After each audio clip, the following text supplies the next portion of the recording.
Eu sei que soa muito como aqueles títulos de vídeo chamativo, desenho mais nojento da Netflix, mas olha, Made Season, ou seja lá como diabos isso ficou adaptado aqui pro Brasil, é definitivamente o desenho mais nojento que a Netflix já fez na história dela. Baseado no pouco que eu já assisti de Big Mouth, coisas aleatórias que a Netflix fez e ousa chamar de animações adultas, essa aqui é disparada a mais nojenta que ela já criou até então. Parece até que os roteiristas juntaram todos, como é que eu vou dizer isso sem dar o problema com o YouTube? Aquela palavra que começa com F e termina com E possíveis num único desenho. Na verdade, até num único episódio, se for parar pra pensar. É que o primeiro episódio dessa atrocidade já começa com o que eu vou chamar de o Urso Molenga, porque se você espera que eu vá lembrar do nome dos personagens desse negócio, me perdoe, mas eu já te decepcionei aqui. Enfim, o Urso Molenga começa o episódio mijando pra tudo que é lado. Caramba, o episódio ele já começa desse jeito, com o personagem só mijando pra tudo que é lado porque sim, o que secretamente já revela uma das taras que os roteiristas devem ter. E eu não sei o que é pior, se eles terem colocado isso de forma tão descarada, ou se é eu ter notado isso rapidamente. Minto, pois eu só notei mesmo depois que eu comecei a fazer o roteiro para esse vídeo.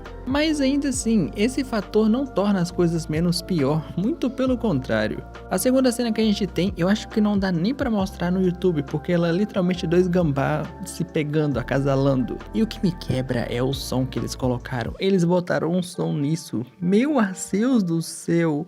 Os sons tornam tudo pior. Porém, o protagonista, vulgo o Urso Molenga, ele descobre que a namorada dele, agora ex-namorada, largou ele porque o dito cujo dormiu demais na hibernação, é o que ele acredita. Só que mais à frente no episódio, quando ele reencontra com a ex-namorada e o atual dela, é onde esse personagem principal se destaca pra mim, porque aqui ele se mostra patético, ridículo, deplorável de uma forma inacreditável. E é claro, a gente não pode deixar de falar pelo visual do urso, e eu vou chamar ele assim, urso, só isso mesmo. Você já nota uma outra tara que os roteiristas têm aqui só pelo leve visual, que aqui eles tentaram disfarçar um pouquinho, aqui eles tentaram disfarçar, mas não tanto. Mas eu vou pular, elaborar mais esse detalhe. Vamos falar da questão do que acontece nessa cena em si. Basicamente, essa cena foi uma surpresa pra mim, porque a ex do Urso Molenga não é uma completa babaca com ele. Na verdade, ela é bem generosa no que ela fala.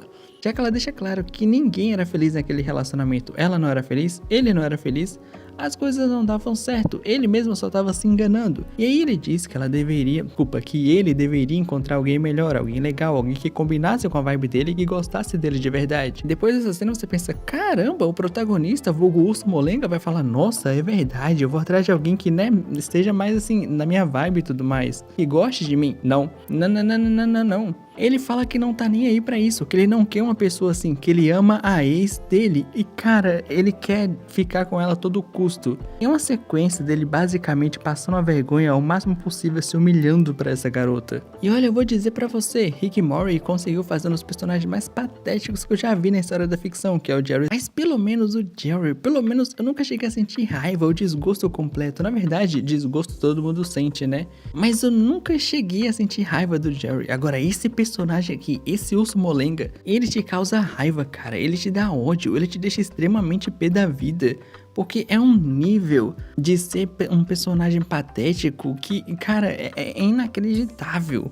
Mas enfim, mais à frente no episódio ele vai voltar a morar na casa dos pais. Não que isso tenha relevância, só citei por citar mesmo. E aí o amigo gambá dele incentiva ele a caçar briga com o urso. Porque veja bem, dois ursos, se ele mostrar o lado mais selvagem dele, a ex vai querer voltar com ele, claro, com certeza, E mesmo após ser humilhado em uma luta pelo amigo gambá dele, o Urso Molenga ainda vai puxar briga com o urso, assim que eles se veem novamente. E eu nem preciso dizer que no mano a mano ele toma uma surra monumental. Porém, como a gente tá falando de um desenho feito pelos criadores de Big Mouth, alguma coisa tinha que acontecer aqui, não é mesmo? E no meio da briga, o Urso Molenga simplesmente devora, eu não tô zoando, ele devora a linguiçona do urso. É sério, eu não tô zoando, é realmente o que acontece. Ele não dá um morde pra dar um susto, ou só pra dar uma machucadinha de leve, não, ele devora o negócio ao ponto que o urso morre de hemorragia.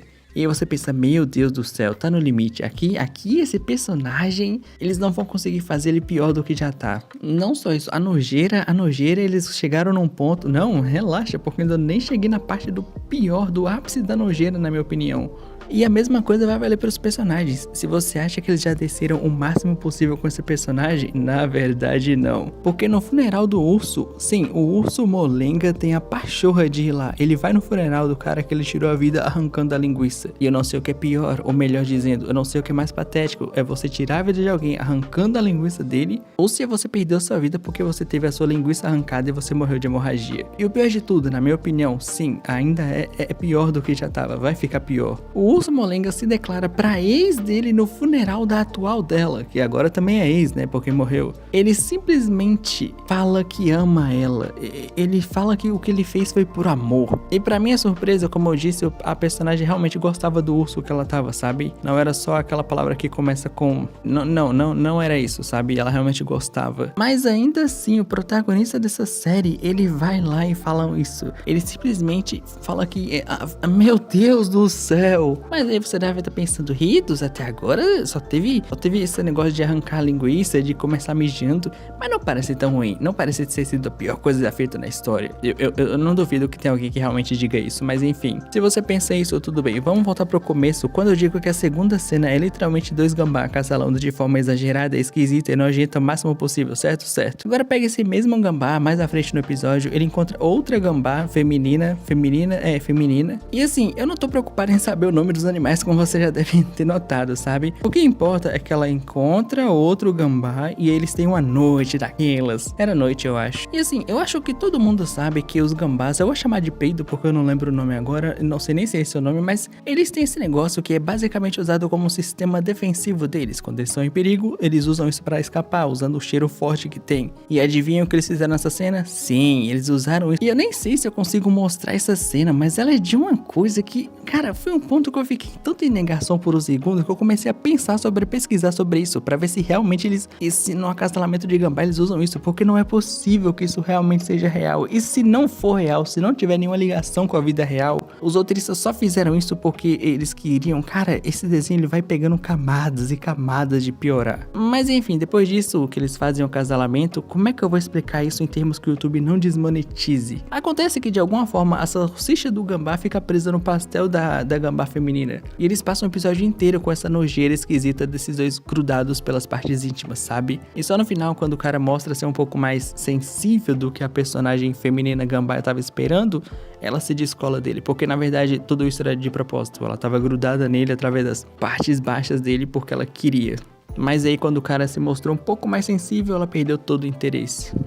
É bizarro como mesmo eu tentando aliviar tudo isso pro YouTube não querer arrancar meu couro, ainda assim é nojento de qualquer forma. Mas enfim, ainda tem o terceiro plot nesse episódio que eu não comentei, que é o da cerva. Basicamente o episódio começa com o funeral da mãe dessa cerva que tomou um tiro de caçador, ou seja lá o que foi. O ponto é que o pai dela vai pro funeral da ex-esposa com a atual dele, que é 20 anos mais nova. E eu não preciso explicar o que vai acontecer a partir daqui, não é mesmo? Mais à frente no episódio, a cerva que teve a sua mãe morta por um caçador começa a se envolver com um cara mais velho que era amigo do pai e da mãe dela. E não muito depois, uma cena de acasalamento dos dois, o pai da cerva vê ela dando por esse cara mais velho. E aí é óbvio que, como é uma animação da Netflix, o pai dela basicamente xinga ela de um nome tenebroso ou alguma coisa assim.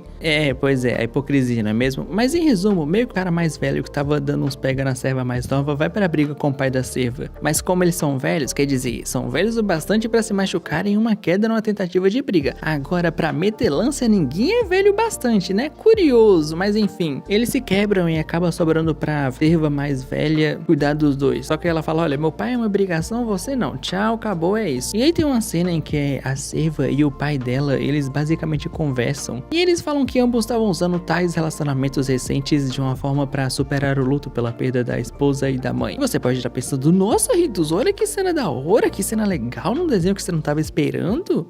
O problema é que essa cena vai ser acompanhada por uma piada do urso molenga, basicamente dizendo que tá sentindo pedaços da linguiça do urso na boca dele. Ou alguma coisa assim. O ponto é que essa cena que não é boa já por si só, sabe? Mal acaba e já vem uma piada nojenta. Aí você deve estar pensando, caramba, Ritos, você não tem um elogio pra esse negócio, não tem nada que te agrada, por que você assistiu um episódio inteiro então? Porque basicamente me mandaram 60 conto no Pix perguntando quantos episódios 60 conto renderia. E quando eu lembrei que isso foi feito pelo criador de Big Mouth, ou melhor dizendo, pelos criadores, eu basicamente decidi que valeria o tanto que eu conseguisse aguentar. E eu cheguei na metade do segundo episódio. Foi tudo que eu consegui, me desculpa. Então, basicamente, eu assisti isso porque me mandaram dinheiro no Pix. Caso você queira mandar um dinheiro no Pix do canal para que eu assista alguma coisa, eu faça um vídeo sobre um tema específico, seja vilão, personagem, etc. Ou alguma coisa que não seja tão tenebrosa quanto Mad Season, o QR Code vai estar aparecendo na tela e o link também. Deve ter aparecido bastante no vídeo até agora e vai aparecer de vez em quando, eu acho. Mas enfim, eu tenho um único elogio pra essa série, que é basicamente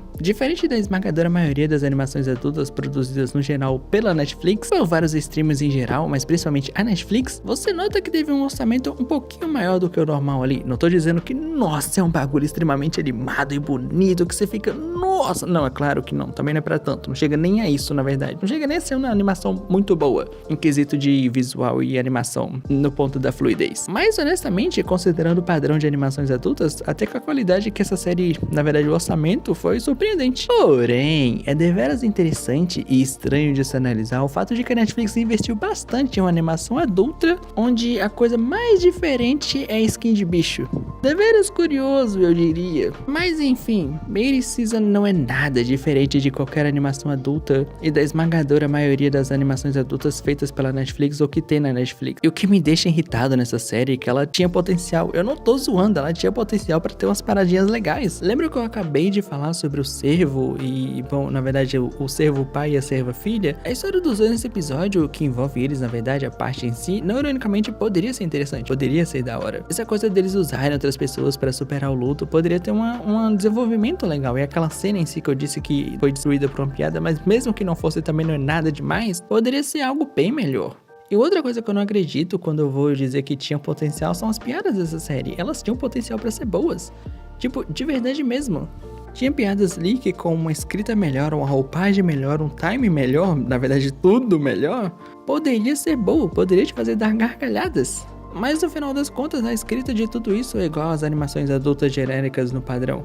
Mas no final das contas, é simplesmente aquele humor extremamente esquisito de animação adulta americana. E assim, a terceira coisa que me fez olhar pra esse negócio e bater o martelo de que ele é só mais um bagulho feito... Quer dizer, eu não sei nem como é que foi aprovado, mas é um detalhe que eu notei na animação, que não é nada difícil de notar na verdade, mas ainda assim, enfim. Alguns animais usam nenhuma peça de roupa, outros animais usam uma peça super aleatória, enquanto outros animais usam roupas completas, como camisa, calça, bermuda, etc. Por nenhuma razão, não existe um padrão, não existe nada, é só super aleatório. E eu não sei não, cara, apesar de eu dizer que é super aleatório, eu não duvido nada que tenha algum tipo de padrão estranho por aí. E assim, eu queria dizer que, esse é um caso isolado, que aqui a Netflix, ela basicamente tem outras animações adultas e não sei o que, mas não é bem assim que a banda toca. A esmagadora maioria das animações da Netflix seguem esse padrão. A única diferença das outras pra essa é que aqui eles elevaram o nível de tudo que faz uma animação adulta americana ser ruim.